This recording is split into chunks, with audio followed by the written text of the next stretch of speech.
1, 2 y 3. Gracia y paz a vosotros, estimados hermanos de la Iglesia en Valdivia. Aprovecho también de saludar a la audiencia virtual. Vamos a comenzar el día de hoy una serie de lecciones, las cuales van a tratar de explicar la doctrina de la disciplina eclesiástica en la Iglesia, la disciplina eclesiástica, así que todos sean bienvenidos.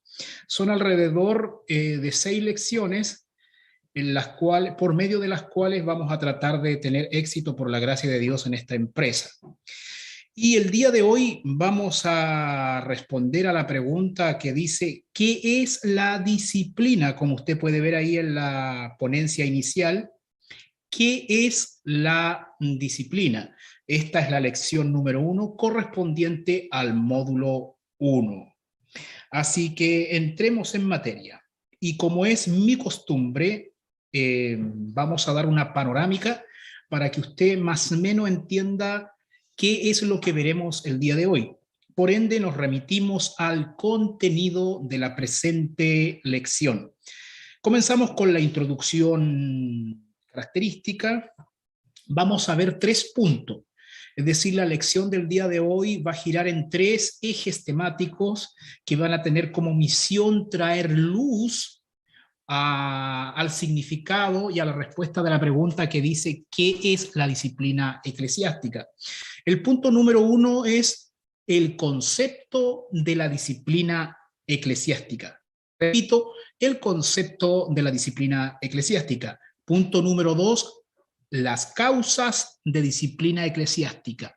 Las causas de disciplina eclesiástica. Punto 3, las llaves del reino y la disciplina. Las llaves del reino y la disciplina. Y la conclusión.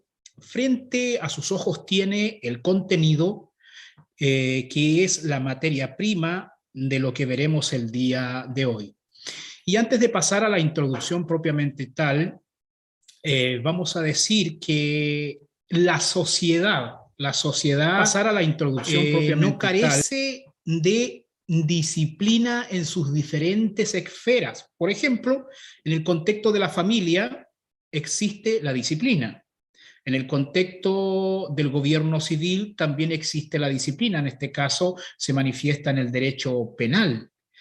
Y no es menor, en el contexto de la iglesia local también existe la disciplina, que es la que veremos el día de hoy.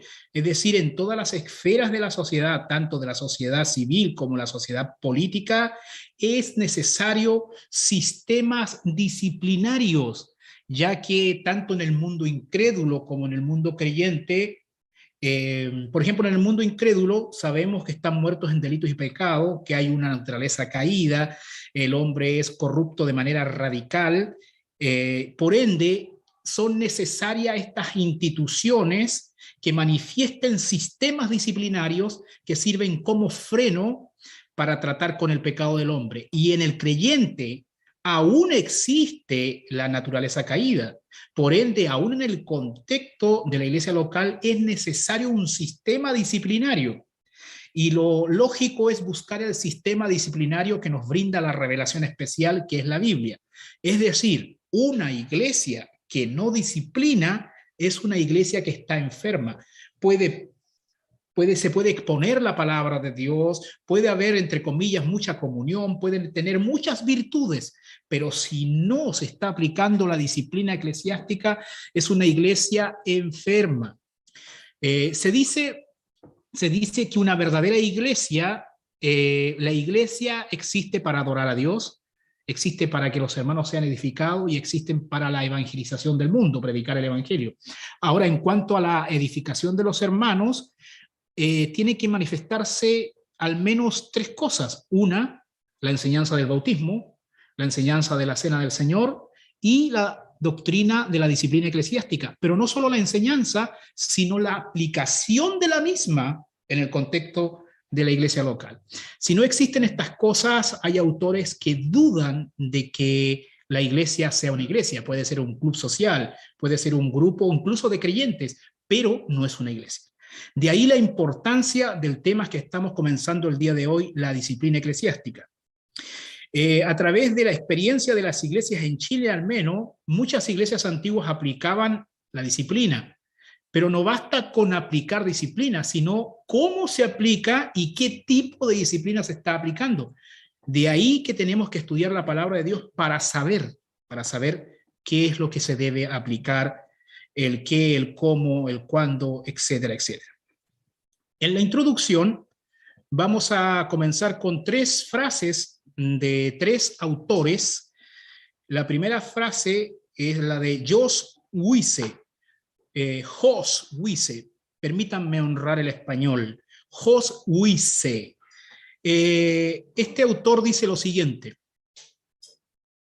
ignorar los comportamientos pecaminosos entre los miembros y rehusarse a participar en la disciplina de la iglesia es convertir a la novia de Cristo en una prostituta, vergonzosa a los ojos del mundo.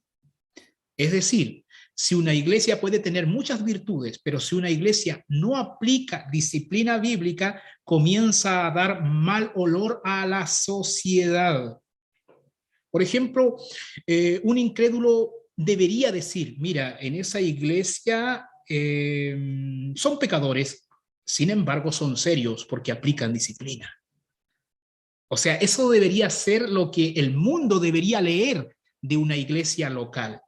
Pero si el mundo lee que ahí se comportan de la misma manera como afuera y nadie aplica disciplina, entonces, ¿cuál es la diferencia? Es como empiezan a ver a la iglesia del Señor Jesucristo como una prostituta. Y aquí yo pongo a una imagen que es característica de la práctica de la prostitución. Una mujer ahí buscando clientes y entregando su cuerpo al mejor postor. La iglesia no debe ser así. La iglesia debe desear la disciplina, aunque eso no sea causa de gozo al comienzo, pero finalmente dará frutos de piedad. La segunda frase que traigo es de Miguel Núñez, dice así: lamentablemente, como la iglesia de hoy en día le tiene más temor a la opinión pública que el debido temor reverente que debiéramos tener hacia Dios, ha eliminado dentro de sus prácticas la aplicación de la disciplina de la iglesia. En ocasiones esto ha ocurrido porque sus líderes conocen la situación espiritual en la que quizás ellos mismos están, o sus familias, y por lo tanto, por temor a que en algún momento esa disciplina se aplique a ellos, han decidido no ejercerla. Claro, en muchos lugares, muchas iglesias están careciendo de esto o están manifestando estos tumores cancerosos. Los líderes, como ven que el zapato le aprieta en algún lugar, entonces no quieren aplicar disciplina porque se van a encontrar con la objeción: ¿y cómo tú? ¿Y cómo tú? O porque hay algún familiar que también está involucrado en alguna práctica pecaminosa. Entonces, suceden estas cosas. Es una realidad lo que dice el pastor Miguel Núñez. La tercera frase es del doctor John MacArthur y dice lo siguiente: demasiadas personas piensan que es falta de amor que una iglesia confronte el pecado, pero la verdad es que cuando una iglesia practica la disciplina como Cristo la mandó, esa iglesia está simplemente haciendo la obra de Dios en la tierra. Ellos están amando al Salvador y al pecador al mismo tiempo. Básicamente, el hermano MacArthur dice que cuando se aplica la disciplina correctamente, entonces realmente se está amando al Señor y se está amando al hermano. Todos sabemos que a la luz de las filosofías contemporáneas como el posmodernismo, el relativismo, la posverdad, se ha venido deconstruyendo el concepto de amor y se predica un amor humanista, sensacionalista, emocionalista, pero no bíblico. La cuestión es que cuando la iglesia local aplica la disciplina correctamente, entonces es ahí donde realmente está amando. O sea, una iglesia que no aplica disciplina realmente no está amando. Es lo mismo que pasa con los hijos en el contexto del hogar. Si usted no disciplina a los hijos, no los está amando. De hecho, los está condenando a un futuro potencialmente angustioso. Estas son las tres frases de estos tres autores que traigo como la introducción, para hacer conciencia de que debemos practicar la disciplina eclesiástica. Y desde ese punto de vista, la Iglesia en Valdivia, en honor a la honestidad intelectual, es deudora de enseñar la disciplina eclesiástica de manera formal. Si bien es cierto, en conversaciones hemos tratado el tema y hemos dicho que es algo fundamental, no obstante era una deuda que teníamos pendiente y hoy queremos pagarla con el amor del Señor. Formar a la gente para posteriormente comenzar a aplicar la disciplina. Y cuando hablo de aplicar la disciplina, estamos todos en esto. Mañana me tocará a mí, pasado mañana quizás a usted, etcétera, etcétera. Entonces pasamos al primer punto. El concepto de disciplina eclesiástica. Cada vez que uno va a dar un tema, metodológicamente hablando, uno debería comenzar con una definición o con una aproximación conceptual del tema a tratar. Sin embargo, cuando uno está estudiando el tema, la definición debe ser el fruto final de un peregrinaje de estudio. Una vez que uno estudió el tema, debería tener como fruto la definición, que es una forma resumida y limitada del tema, del corazón del tema. Pero metodológicamente o pedagógicamente, eso que es dado como fruto final debe ponerse al comienzo, que es como lo que yo comienzo acá. Yo pongo la definición ahora al comienzo, pero la obtuve al final en mi proceso de estudio. ¿Me sigue? En base a esa definición, uno va a trabajar. Obviamente una definición en este caso, que es la que proyecto ahora, no es una definición acabada, porque siempre vamos a crecer en el conocimiento de la escritura conforme sigamos estudiando, pero potencialmente es la que propongo en este momento y sin duda esta definición será perfeccionada, quizás habrá que quitarle alguna palabrita, añadirle otra palabrita, etcétera, pero por ahora vamos a trabajar con esta. E incluso usted mismo puede perfeccionar la definición. ¿Qué dice la definición que traigo? Dice, ¿qué es la disciplina eclesiástica? Es el proceso. Así que aquí retengan su palabra, el término proceso. Es el proceso privado y público. Esas son palabras clave para entender desde ya lo que significa la disciplina eclesiástica.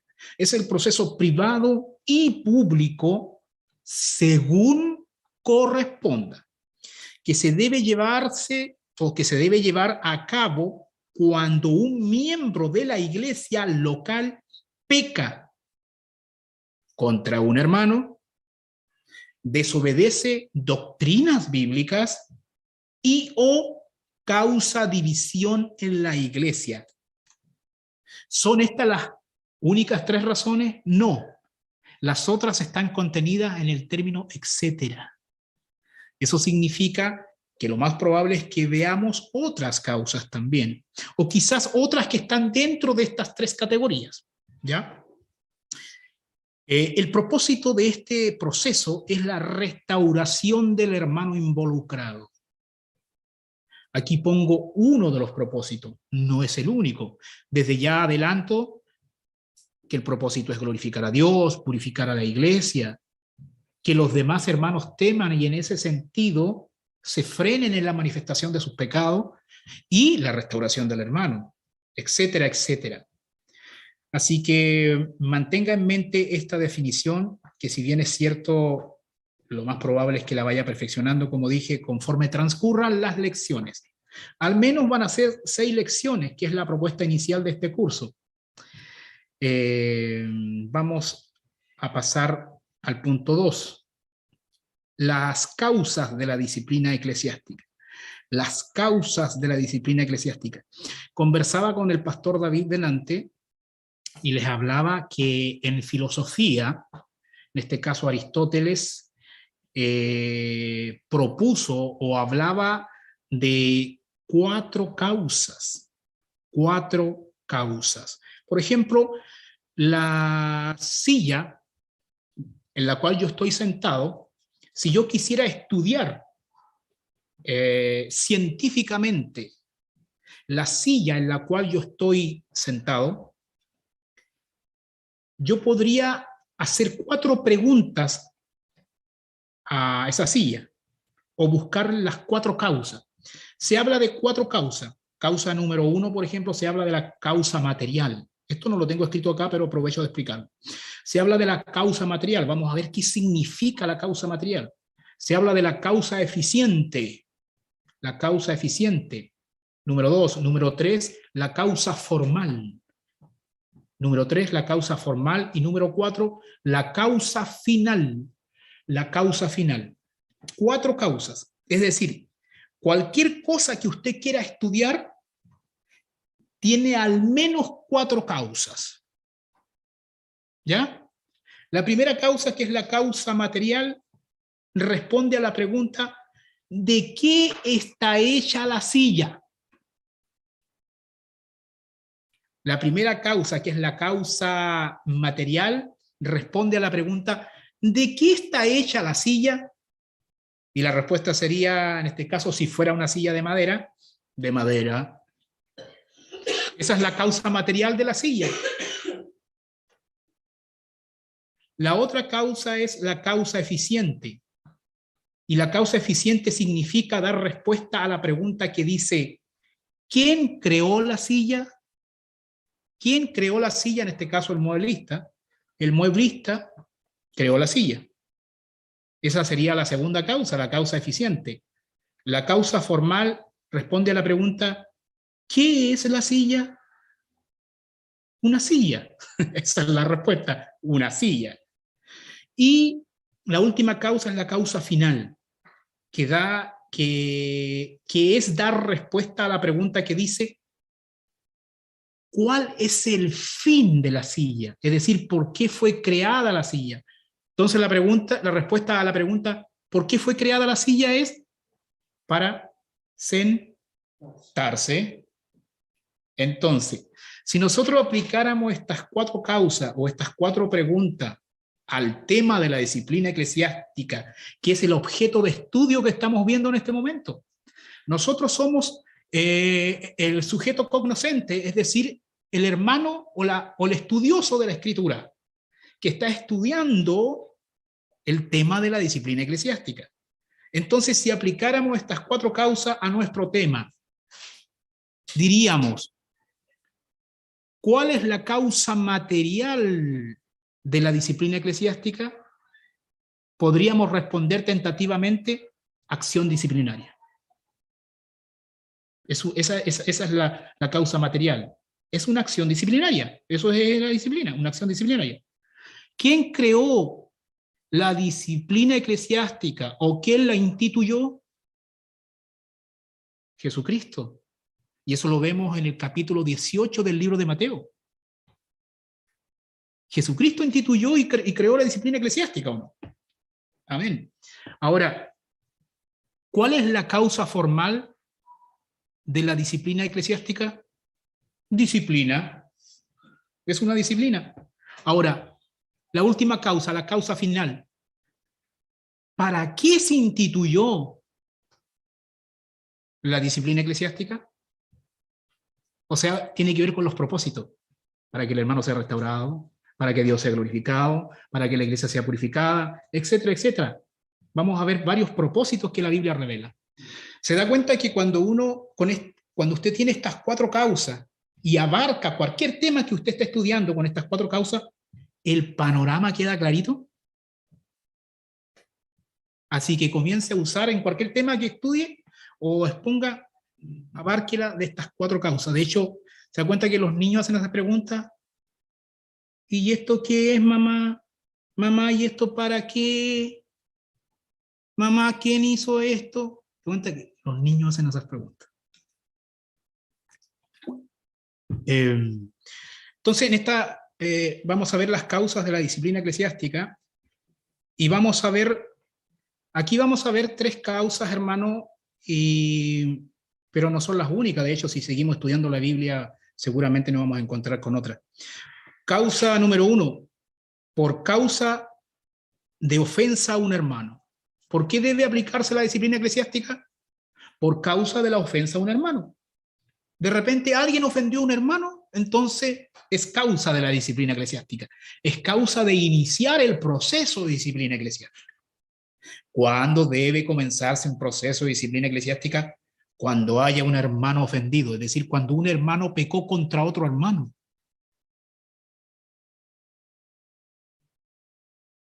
B, por causa de no obedecer a la doctrina.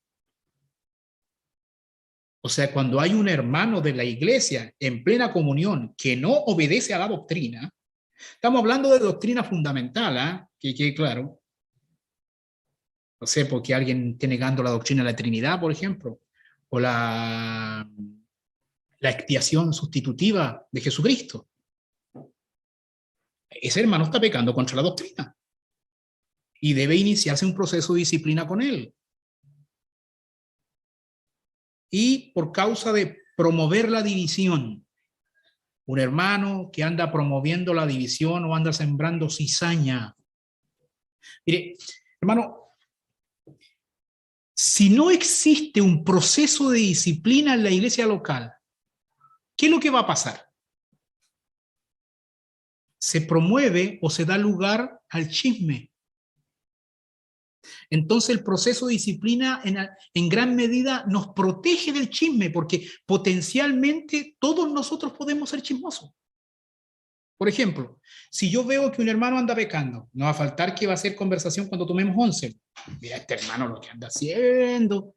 Entonces, cuando no se aplica el sistema disciplinario en una iglesia, uno chismea. En cambio, cuando hay un sistema disciplinario, no hay que chismar tanto y que comience el proceso de disciplina nomás. ¿Se da cuenta que en ese sentido el proceso de disciplina nos cubre, nos protege a todos? E incluso en ese sentido. Pues de todas maneras, de todas maneras. De todas maneras. De hecho, la disciplina en sí es un freno.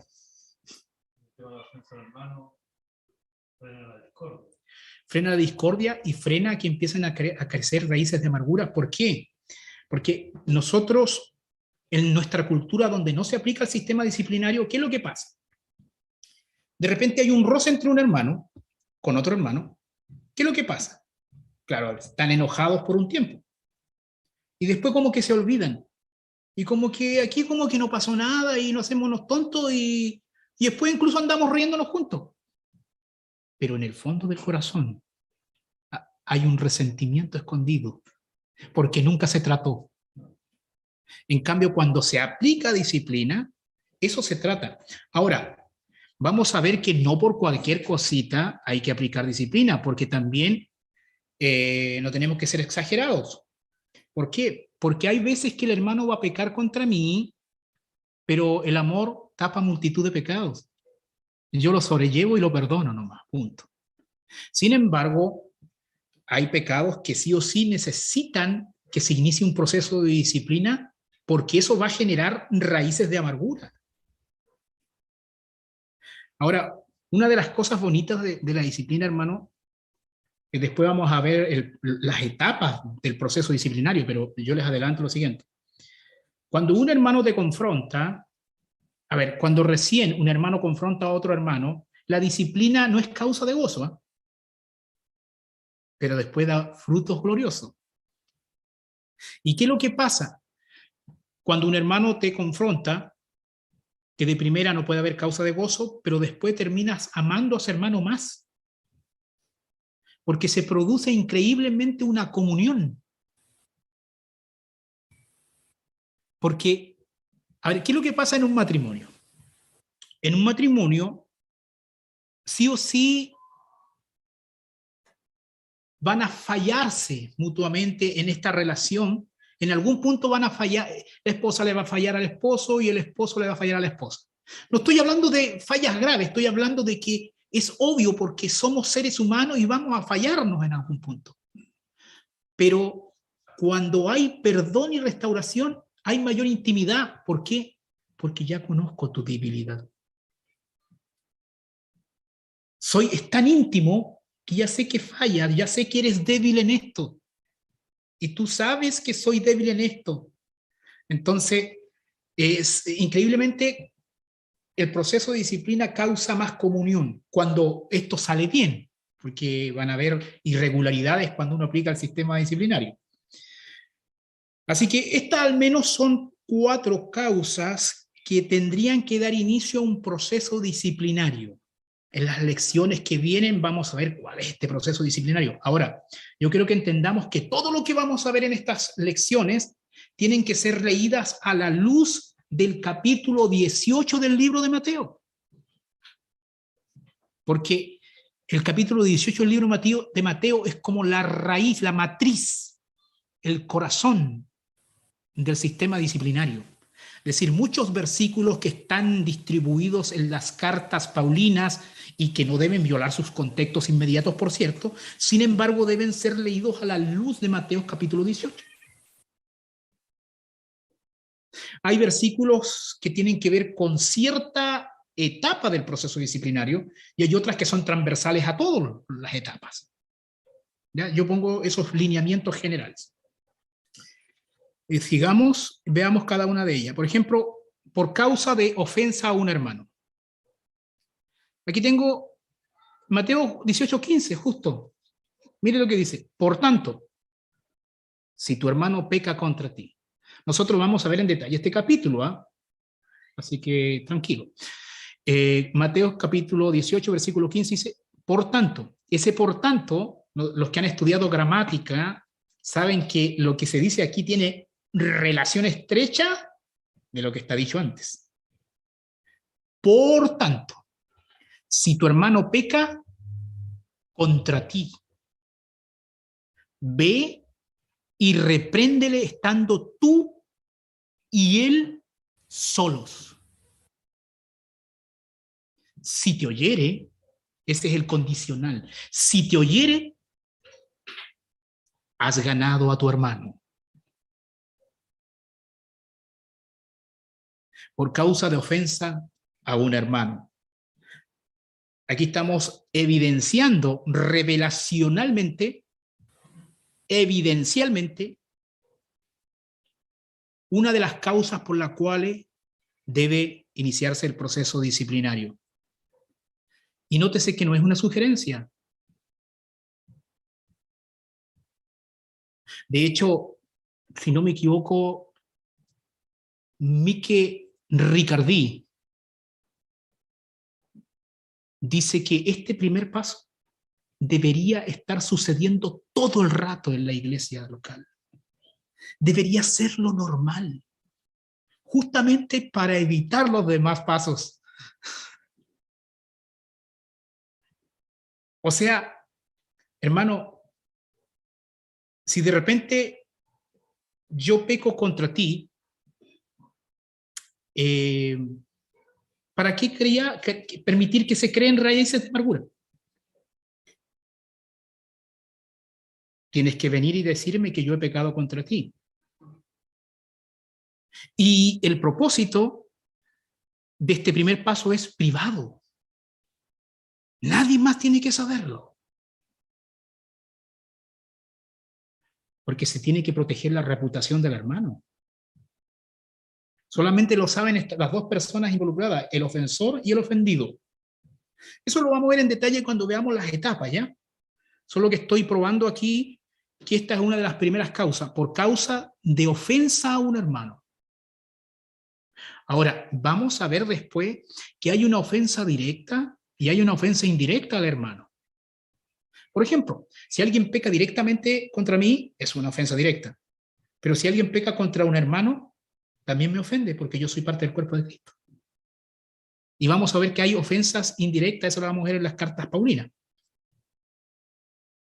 O sea, todo lo que le pase a uno de ustedes en algún punto me afecta a mí. Así que es por causa de ofensa a un hermano. La segunda causa, por causa de no obedecer a la doctrina, y aquí traigo 2 Tesalonicenses, capítulo 3, versículo 14 y 15, que dice, si alguno no obedece a lo que decimos por medio de esta carta, dice Pablo, si alguno no obedece a lo que decimos por medio de esta carta, a este señaladlo y no os juntéis con él para que se avergüence. Mire, uno de los propósitos del proceso disciplinario es vergonzar al hermano desobediente, pero no avergonzarlo para destruirlo, sino para que en él se produzca la tristeza según Dios, que es para arrepentimiento. O sea, la vergüenza no es un fin en sí mismo, sino es instrumental. Y eso de que se avergüence no significa que ese señalamiento tiene que ser de manera altiva, de manera no humilde, debe ser en amor, ¿ya? Y quede claro. Si alguno no obedece a lo que decimos por medio de esta carta, a ese señaladlo y no os juntéis con él. Eso parece fuerte a primera vista. Y no os juntéis con él.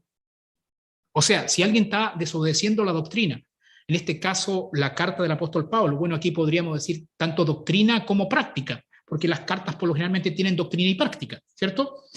Entonces, tanto apostasía doctrinal, entre comillas digo apostasía, como apostasía práctica.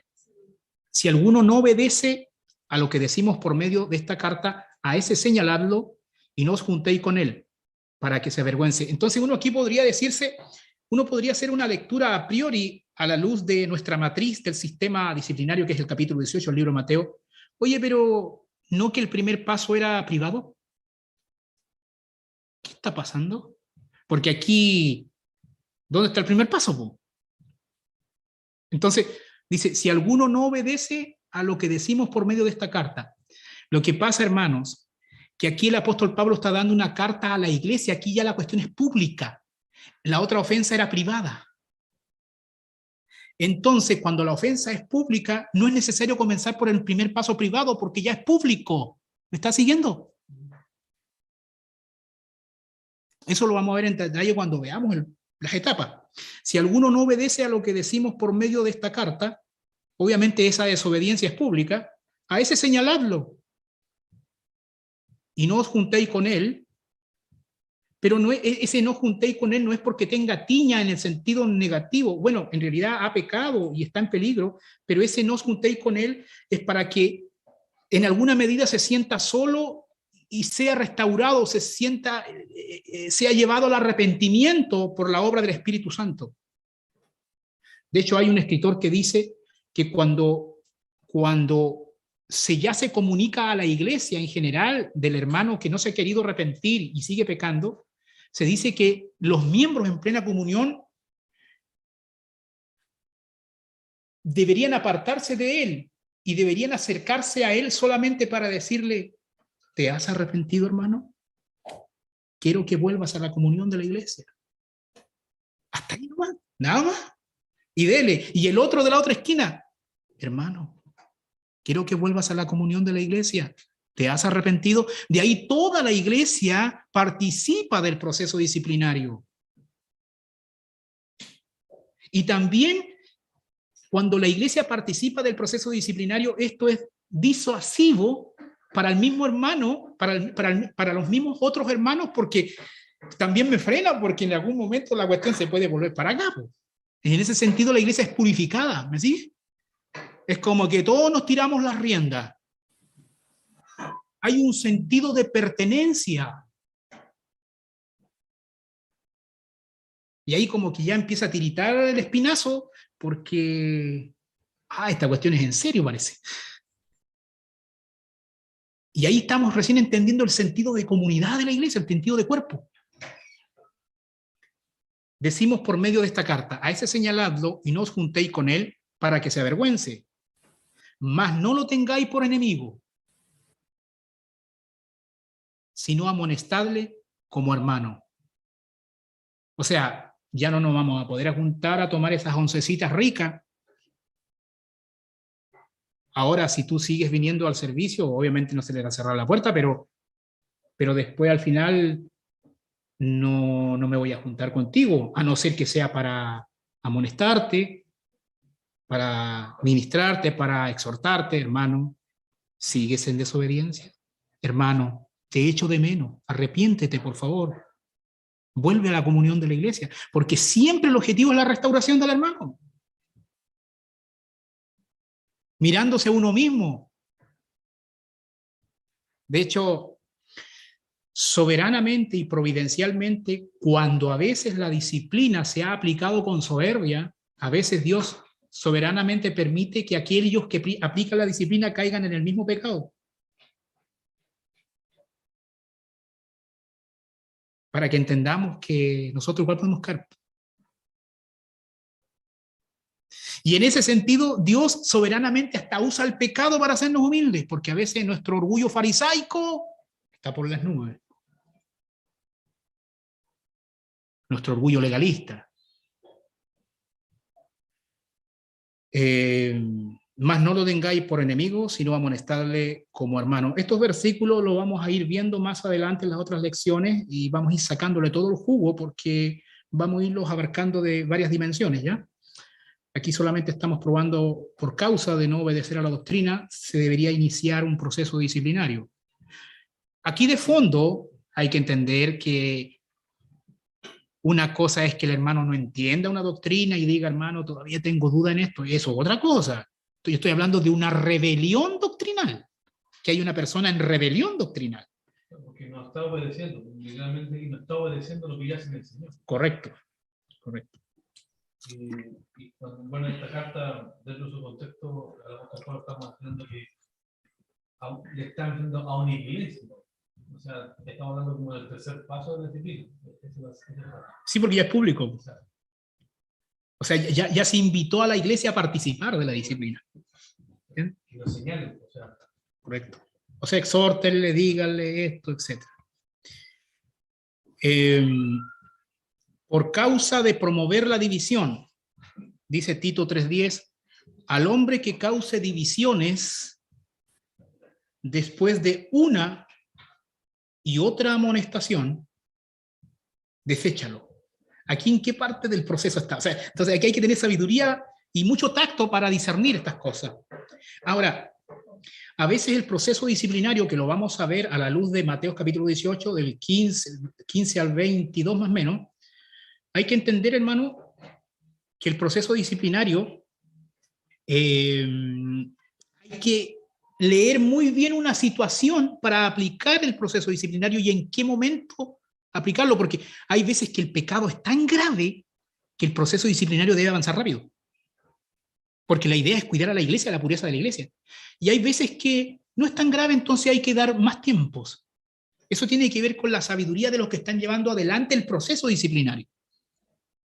Y entenderlo bien, porque a veces, como es tan grave, a veces se pasan de una a una, y no por el proceso práctico. Correcto. Al hombre que cause divisiones, dice que cause divisiones, está hablando de divisiones en plural, o sea, este ya venía con un prestigio de divisor. No es a la primera, bueno, dice, después de una y otra amonestación, Está acostumbrado a hacer. exactamente, hay un patrón. Amonestación, deséchalo. Ese deséchalo ya tiene que ver con la excomunión, que sería el último paso del proceso disciplinario. Y excomunión, hermano, que es el último paso del proceso disciplinario, es comunión. A ver, téngale respeto a esa palabra, pero tampoco que le asuste esa palabra. Lo que pasa es que casi acá en nuestra realidad chilena casi nunca se ha aplicado la excomunión porque hay temores, porque como hay una teología arminiana de fondo, que va a perder la salvación, entonces nadie quiere meterse en esa pata de caballo, pues, ni los que aplican la disciplina, ni el ofensor, porque no. Lo que pasa es que excomunión, a ver, al final del día solo Dios sabe si la persona es salva, estamos claros. Pero que esa persona no se arrepienta en todo el proceso disciplinario y finalmente sea excomulgado, no significa necesariamente que no sea salvo. O sea, puede ser que no sea salvo, pero no necesariamente. ¿Me sigue? ¿Y qué significa excomunión? Supongamos que es salvo, pero sin embargo está en rebeldía y no se arrepiente. No significa que es excomulgado del cuerpo de Cristo como organismo vivo, sino que significa que es excomulgado de la iglesia local como organización. Y que en ese momento Dios comienza un trato con él, aunque ya lo inició en el proceso disciplinario de la iglesia local, como vamos a ver que hay un ejemplo en 1 Corintios, si no me equivoco, y uno que fue entregado a Satanás para destrucción del cuerpo, pero para que al final el espíritu sea salvo. Y en ese escenario de excomunión, tampoco queda prohibida que esa persona se pueda condenar. A ver, esa persona puede seguir viniendo a la iglesia, pero ya no es parte de la comunión de la iglesia. Ya como del registro físico tal vez de la iglesia. Y la participación de la verdad, Claro. Él, si quiere viene y si quiere canta, es cosa de él. Y hasta cierto punto, qué bueno que sea así, porque todavía Dios puede restaurarlo. Porque si se arrepiente, Dios puede hacer la obra. O puede ser que no vuelva nunca más porque no era salvo. ¿Me entiende? Ahora, una persona cuando peca, no debe saltarse el proceso disciplinario y decir no soy salvo y me voy. No acepto ni siquiera el primer paso de la confrontación personal o con la con testigo. No, hermano, nosotros... A ver, voy a decir algo que quiero que se entienda bien.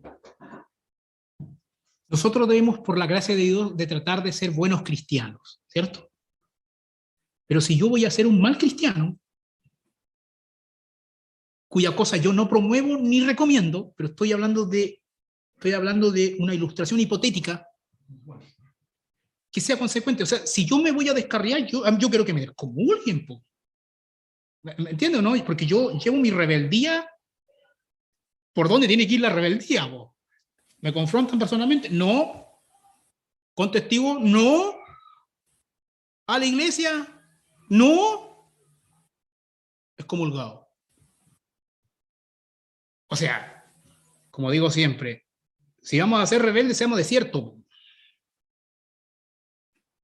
Yo no estoy promoviendo eso. Lo que estoy diciendo es que tenemos que dejar de ser cabros chicos. Si vamos a salir de la iglesia, salgamos por donde tenemos que salir. Ese es el punto.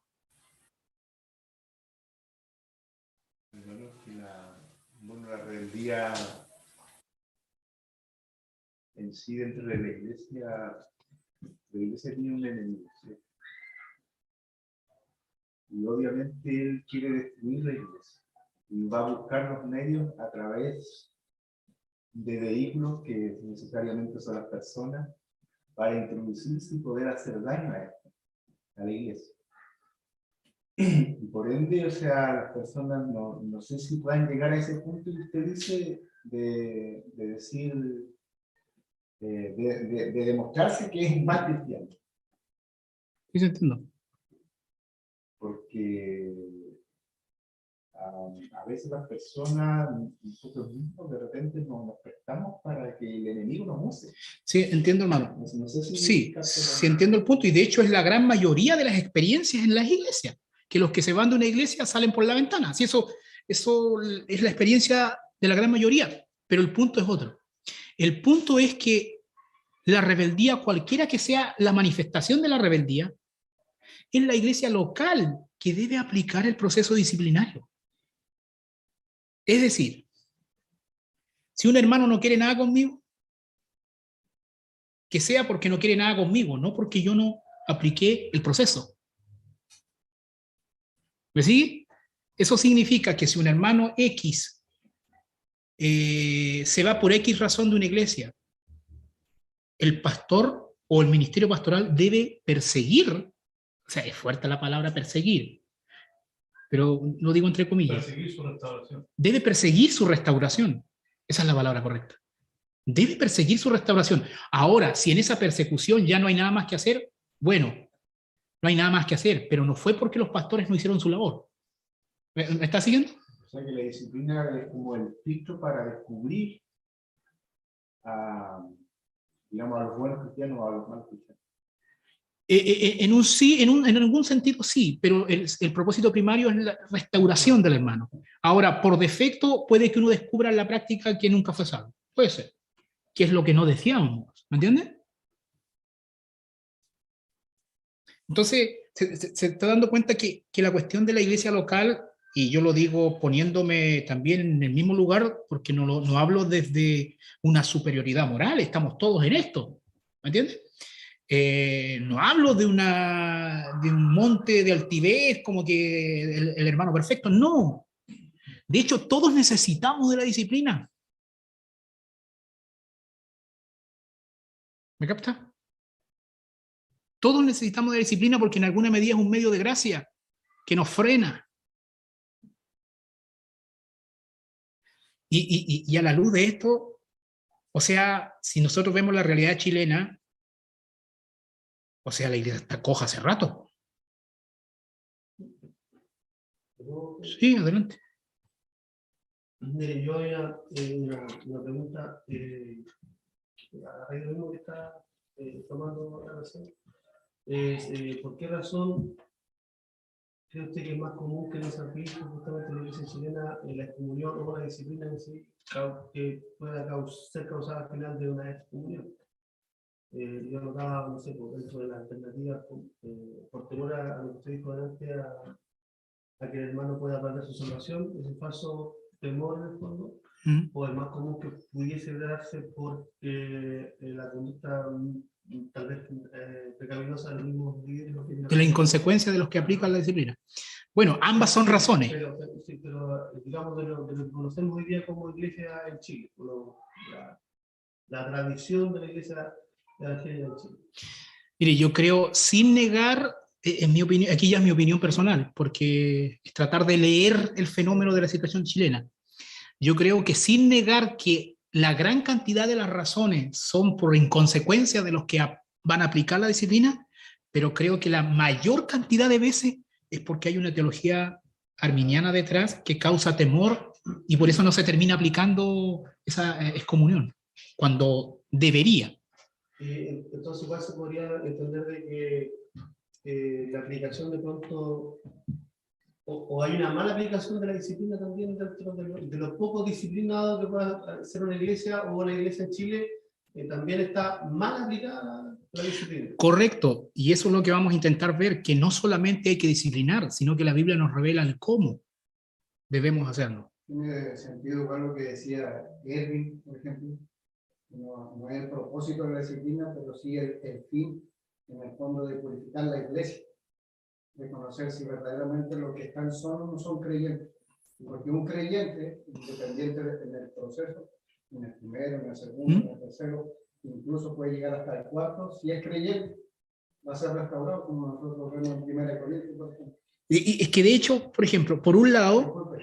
Y ese puede ser también un propósito porque no se aplica en la iglesia. Correcto, sí. Tienen miedo a que se vaya. Correcto. Si no disciplina, se van a ir los hermanos. Correcto. Porque tal vez no son hermanos. Correcto. Es que, mire, por ejemplo, aquí se está diciendo al hombre que cause divisiones, ¿cierto? Se está condenando el que promueve divisiones. Pero por otro lado, el texto sagrado también nos dice que es necesario que se produzcan estas cosas. Entonces, y ahí se conecta con lo que dice el hermano, para que se muestre quién es quién, en otras palabras.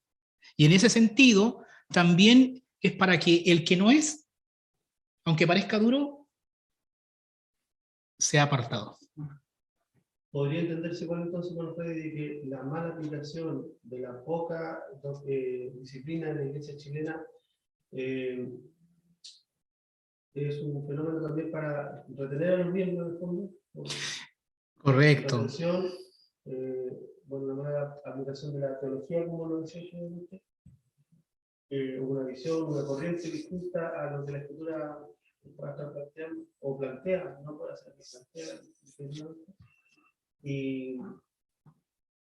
y con el temor de la corriente arminiana que usted hacía alusión, de que el sujeto no se vaya por perder su salvación, da lo mismo la condición que quede dentro de la iglesia, pero también lo sujeto al número, al cuerpo de Cristo obligatoriamente, o Sí. sin tener un apego genuino, sino que de grupo, ¿no? O sea, Correcto. número. Lo que pasa es que, a ver, hay una disciplina o un ramo dentro de la teología que se llama crecimiento, que ha venido lavándole el cerebro a mucha gente, particularmente a muchos líderes, pastores, etcétera, que creen que cantidad es éxito ministerial.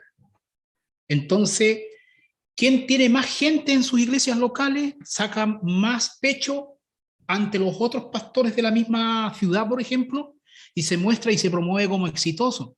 Sin embargo, si nosotros vemos la lógica epistolar de Pablo, nunca la cantidad de gente fue el tema, sino que fue la pureza doctrinal. Eso significa que el éxito, el verdadero éxito definido desde el punto de vista bíblico, no tiene que ver con la cantidad.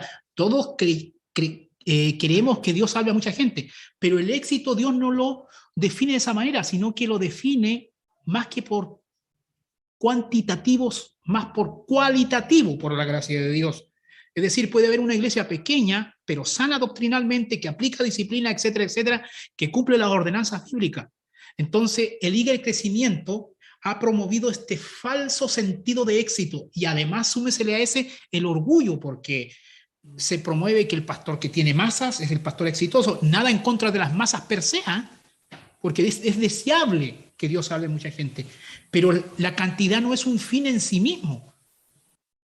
Entonces hay una multiplicidad de factores. El fenómeno es bien interesante. ¿Cuánto dice, has ganado a tu hermano en el primer punto que usted dio? En cuanto a la teología, mucho se interpreta de que se está hablando de salvación. O sea, bueno, muchos años yo escuché eso de que ese texto bíblico hablaba de que tú salvabas a tu hermano, porque el hermano había pecado y había perdido su salvación al pecar. Y al llamarlo al arrepentimiento y restaurarlo, lo habías ganado otra vez. Claro, o sea, en realidad es verdad que alguien que aplica el proceso disciplinario y hace que el hermano se vuelva en comunión, de verdad lo ganó, de verdad lo salvó. ¿En qué sentido? En el sentido de que vuelva a la comunión, no en el sentido de hacerlo salvo espiritualmente, porque eso es algo patrimonio del Señor. Por ejemplo. ¿Entienden? Así que hemos visto al menos 3 causas, no son las únicas, esto solamente es para dar una panorámica. Pasamos al punto, en realidad puse el punto 4 acá y es el punto 3, las llaves del reino y la disciplina. Este tema hay que saberlo entender un poquito. Y lo vamos a seguir viendo cuando veamos el capítulo 18 de Mateo en su contexto, pero vamos a hacer unas breves pinceladas, ¿ya? Mateo capítulo 18, este era del 18 al 20, si no me equivoco. Sí, del 18 al 20. Dice así: de cierto os digo que todo lo que atéis en la tierra será atado en el cielo, y todo lo que desatéis en la tierra será desatado en el cielo. Otra vez os digo que si 2 de vosotros se pusieren de acuerdo en la tierra acerca de cualquier cosa que pidieren, les será hecho por mi Padre que está en los cielos. Porque donde están 2 o 3 congregados en mi nombre, allí estoy yo en medio de ellos. Bueno, vamos a hablar algo de ese versículo final, pero quiero centrarme en la parte que está en rojo, ¿ya? Todos saben que Dios le entregó las llaves del reino a Pedro, inicialmente en el capítulo 16 de Mateo, ¿cierto? Pero aquí dice: de cierto os digo que todo lo que atéis en la tierra, aquí ya no solo es Pedro, y por extensión estas llaves se le entregaron a la iglesia. Pero ¿qué significa esto? Porque esto está en el contexto del proceso disciplinario. A ver, cuando Pedro predicó el evangelio allá en Hechos, usó las llaves del reino en ese sentido. Pero no vamos a no quiero que entendamos en este momento el uso de la llave en el sentido evangelizador, sino en el sentido disciplinario.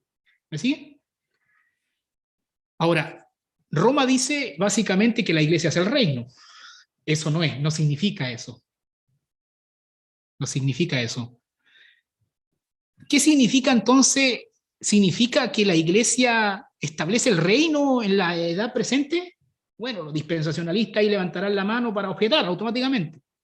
No, el reino es futuro, el reino lo trae Cristo en su segunda venida, refiriéndonos al reino milenario, reino mesiánico, cuando se sienta en el trono de David y en cumplimiento del pacto davídico, ¿cierto? Pero ¿en qué sentido la iglesia está relacionada con el reino o con el uso de las llaves del reino? No en el sentido de establecer el reino, sino en el sentido, como dicen algunos, de ser custodio del reino. ¿En qué sentido? En el sentido de que la iglesia desde ya como que está suscribiendo, digámoslo así, a través de la predicación del evangelio y a través de la aplicación de la disciplina, gente, cristianos, que un día entrarán al reino futuro. ¿Me sigue? Y en ese sentido, ¿en qué sentido todo lo que atéis en la tierra será atado en el cielo? No es que cuando, aquí vamos a hablar de dos cosas, de atadura y de desatar. Atadura, desatar. ¿Qué significa la acción de atar? Bueno, sabemos que es hacer un nudo y desatar el nudo, eso está claro. Pero ¿qué significa teológicamente? A la luz del contexto de la aplicación disciplinaria. ¿Qué significa? Que cuando se está aplicando el proceso disciplinario, ¿cuándo se ata a una persona? A través del bautismo. A través del bautismo, una persona es atada a la comunión de la iglesia local. Porque el bautismo es la puerta oficial de entrada a la comunión de la iglesia local. ¿Y en la práctica no es así? Así es. Ahora, bautismo en agua, que quede claro, bautismo en agua, porque estamos hablando del concepto de iglesia local, ¿ya? Cuando se desata a ese hermano que está participando en una iglesia local, ¿cuándo se desata? La excomunión, porque se le deja libre de la atadura que es estar en una iglesia local. O sea, usted está atado a esta iglesia. Todos los que estamos aquí estamos atados a la iglesia en Valdivia. Ahora, se ha interpretado este texto de esa manera. Ahora, no es que cuando usted ata algo aquí en la tierra, entonces el cielo obedece atando. No es eso. Lo que pasa es que cuando usted ata aquí, ratifica lo que ya fue hecho en el cielo. Esa es la interpretación correcta. Y cuando usted desata acá, ratifica lo que en el cielo ya fue hecho. Ahora, este texto también se ha comprendido en otro sentido. ¿En qué sentido? Todo lo que atéis en la tierra será atado en el cielo. Y todo lo que desatéis en la tierra será desatado en el cielo. Se usa al revés. El desatar es cuando se predica el evangelio y Dios salva a una persona. Y cuando se ata es porque se excomulgó. Lo mismo, pero se interpreta al revés. Cualquiera que sea la interpretación correcta, tiene que ver con la disciplina, tiene que ver con la comunión de la iglesia local. Ese es el punto. Tiene que ver que en el cielo podría, no sé, por alguna manera interpretarse la introducción también al tribunal de Cristo. ¿Al tribunal de Cristo en qué sentido? En el sentido de la pérdida de algunos galardones, algunos cristianos que no se arrepintieron de algunos pecados, por ejemplo, que metieron en la iglesia local. Ya, pero ahí significaría la atadura o desatura, o desatar. Sea para un lado o sea para el otro. Habría que verlo, habría que estudiar los fondos, no me cierro a eso. Porque mándalo, por ejemplo, lo que pasa en la tierra, ahora en el cielo, por lo menos que se entiende. Sí, la cuestión, sin embargo, la cuestión aquí, lo evidente es la disciplina, ¿entiendes? Sí, es el contexto del capítulo 18. ¿Pero se entendió el punto? Se entendió el punto. Ahora, ustedes me están entendiendo entonces que más allá del significado al dedillo que debemos seguirlo estudiando, ¿cierto? El punto que quiero resaltar es que la cuestión de la disciplina es un tema importante, Y es un tema que no es menor. Es un tema que debe ser el pan de cada día del ejercicio de la iglesia local y es algo que en general no está sucediendo.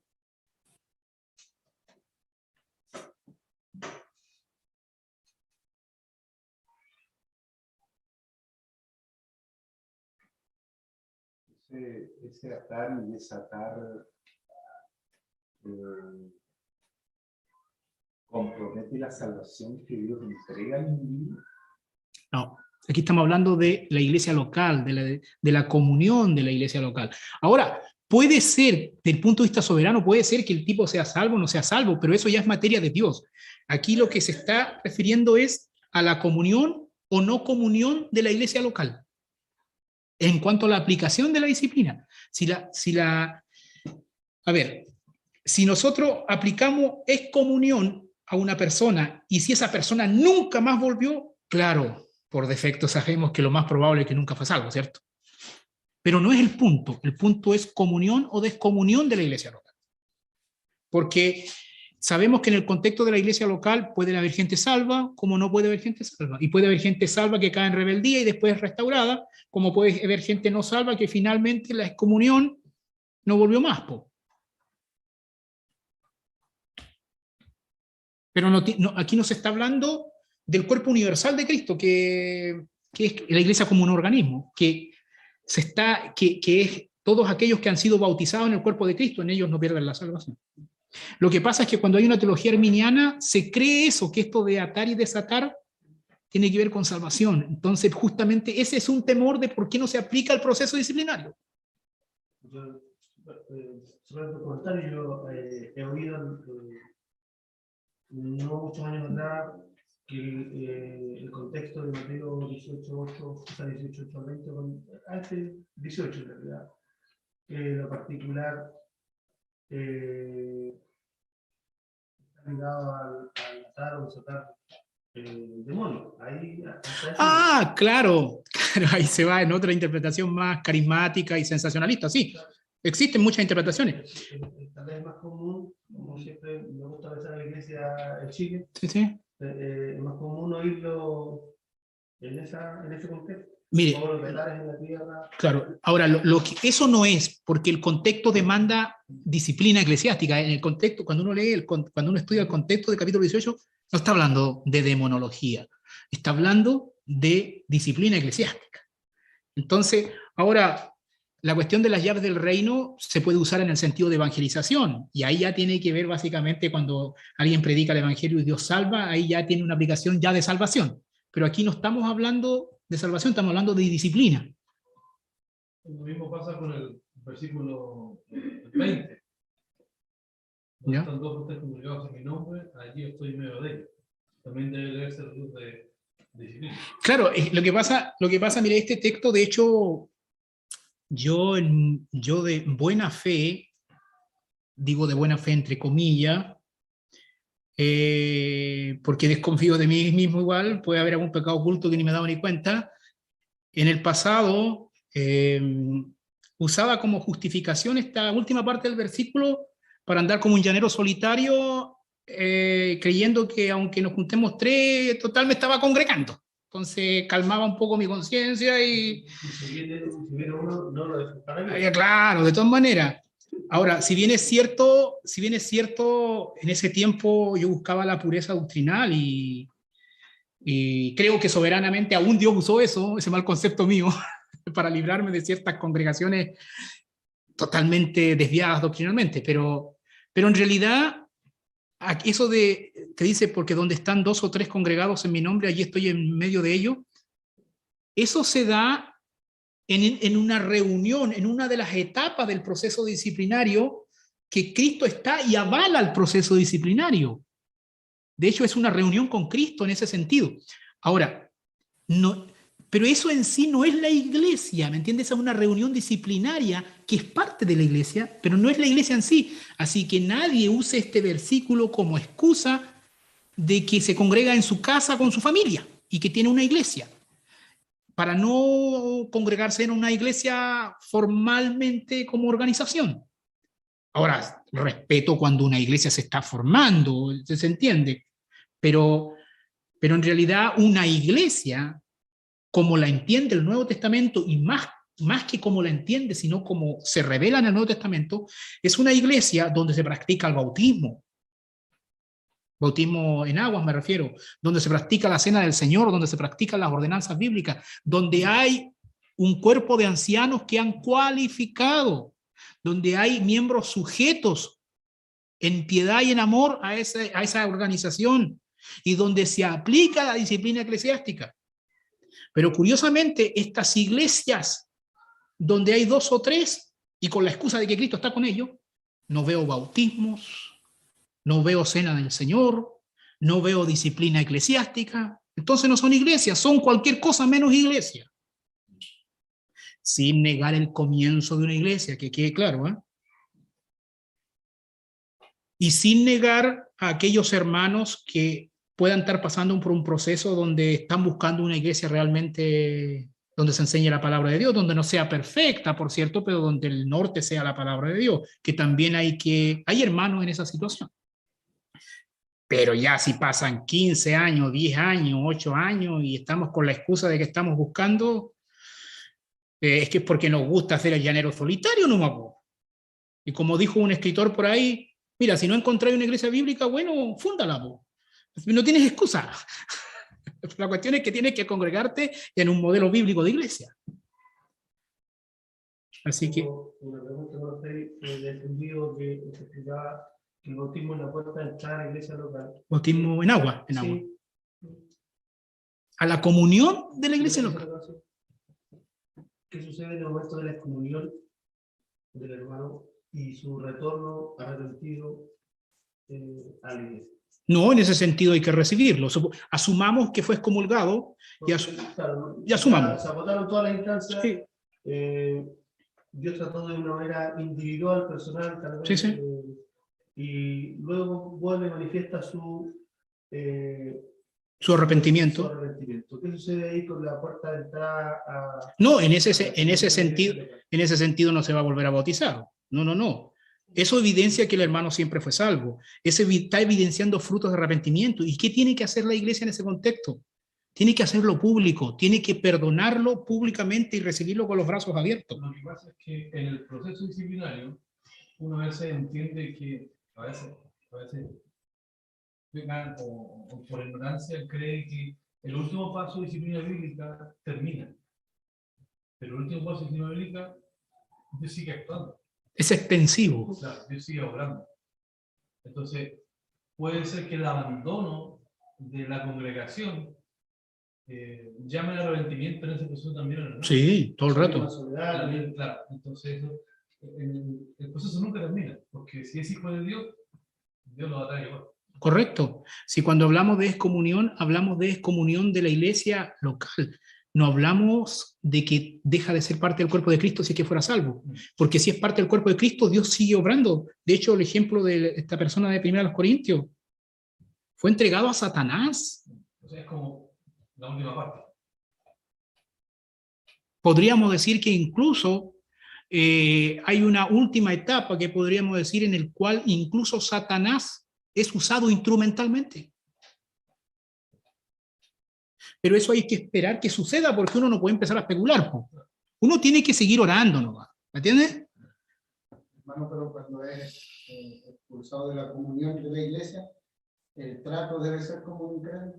Sí, sí. Nunca debo pensar que es mi hermano. No, porque no ha manifestado arrepentimiento.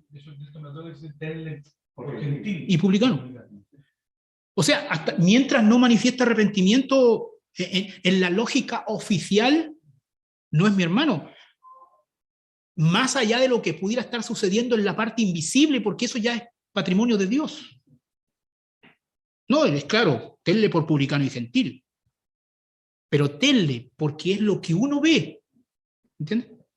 Porque eso mismo también puede producir la soledad y todo eso, como dice usted.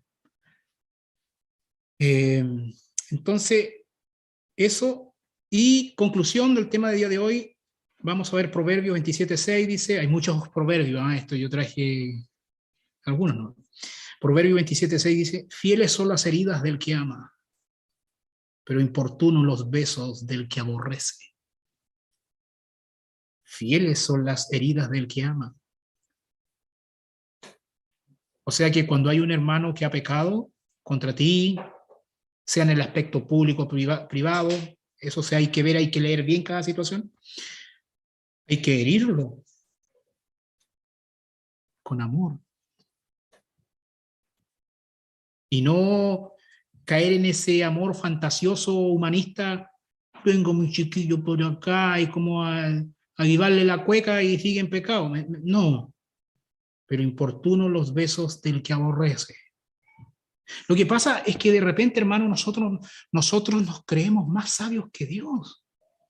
Y creemos que nuestros métodos son más eficaces que los de Dios. Dios dejó su sistema disciplinario.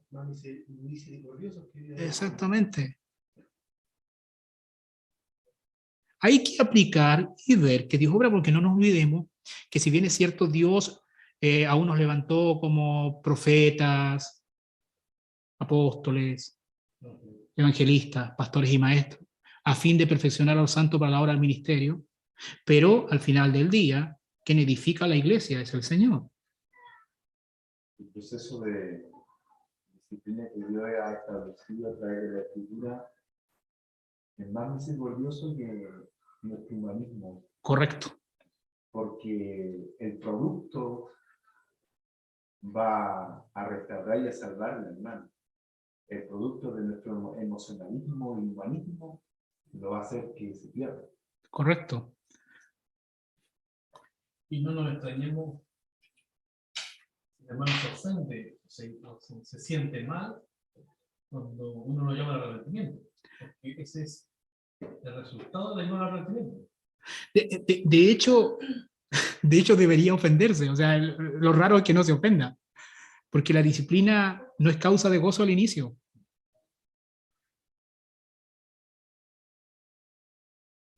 Proverbios 28-23 dice, el que reprende al hombre hallará después mayor gracia que el que lisonjea con la lengua.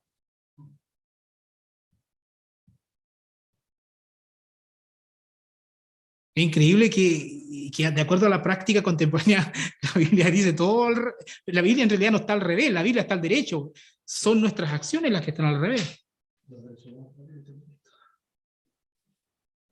El que reprende al hombre hallará después mayor gracia que el que lisonjea con la lengua. ¿Por qué, hermano? Porque cuando alguien reprende a otro, aunque eso moleste en el momento, sí se produce mayor comunión al final. Lo que explicaba con respecto a la relación entre un hombre y una mujer. ¿Cuándo se produce mayor comunión entre dos amigos o entre un matrimonio? Cuando finalmente terminamos conociendo las debilidades del otro. Porque eso es intimidad, porque yo no conozco las debilidades de usted, pero su esposa sí. Por eso hay intimidad, por eso hay comunión. Entonces eso mismo se tiene que dar en el cuerpo de Cristo. A través del proceso disciplinario conocemos nuestras faltas, conocemos nuestras debilidades y en las cuales debemos crecer. Si bien es cierto, eso puede molestarnos al comienzo, pero al final se forma el lazo familiar, ¿me capta? Porque en una familia entre hermanos, ahí no hay nada que vender, pues. Todos conocen sus yayitas. Y se aprende a vivir con las yayitas y a superar esas yayitas. El amor lo cura todo. Así que, y finalmente esta frase de MacArthur dice, no a todo creyente se le concede el don de predicar, enseñar, evangelizar o ayudar, pero a todo creyente se le da la orden de ir y reprender a un hermano o a una hermana que esté pecando. Esa es parte de la obra de Dios y es un misterio, es un ministerio tan seguro como cualquier otro. ¿Quiere un ministerio? Comienza a reprender a los hermanos. Cuide a su hermano. Cuide a su hermano. Aplique el sistema de manera correcta. Privado cuando debe ser privado. Semi-privado cuando debe ser privado. Y público cuando debe ser público. Es una orden. porque el aspecto que se citó de las causas de la disciplina eclesiástica, por ejemplo, en Mateo, reprenda. Sí, bueno, no, sí, es un mandato, no. En Tesalonicenses hay 3 verbos: señaladlo, no juntéis, amonestad. Y en Tito, desecha. Son mandatos, no está viendo por favor ni sugiriendo nada. Es que es Dios edificando su iglesia, no es nuestra empresa, eso es lo que tenemos que entender. No que nos sujetemos a nuestros sentimientos. Así que eso sería por hoy, hermanos. Espero que con estos 3 puntos se haya aclarado algo de la pregunta, ¿qué es la disciplina? Así que damos por terminada esta exposición y nos vemos. Hasta la próxima, si Dios quiere. Chao, chao.